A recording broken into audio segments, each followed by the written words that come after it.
مرکز مطبوعات وزارت کارهای داخلی تاجیکستان درباره باز یک صدمه مرگاور در راههای کشور خبر داد.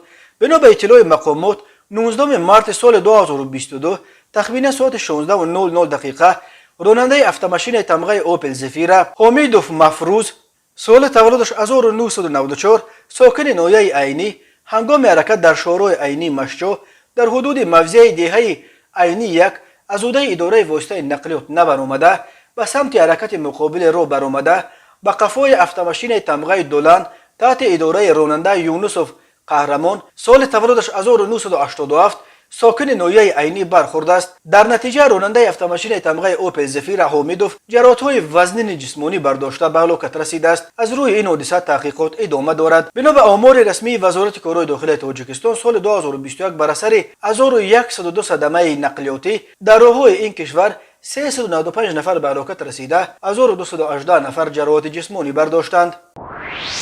هنگام گذرانیدن چاره‌بینی‌های اپراتیوی جستجویی از جانب کارمندان شعبه وزارت کارهای داخلی در ناحیه شاهمنصور، مرد 38 ساله ساکن ناحیه مذکور که پیش با ماده 247 کدکس جنایتی جمهوری تاجیکستان صادر شده است با گمان قلابی دستگیر شد. نوامبر ماه مارس سال 2016 با روی فریب به باوری مرد 27 ساله ساکن پایتخت درآمده از او 273,000 سومانی گرفته وعده داده است که از شرکت اعمار از بنای نو ساختمان واقع در خیابان رودکی از آشیانه هفتم خانه یک حجرگی را حجت گذاری کرده گرفته می‌آید، اما تا حال وعده‌اش را اجرا نکرده است.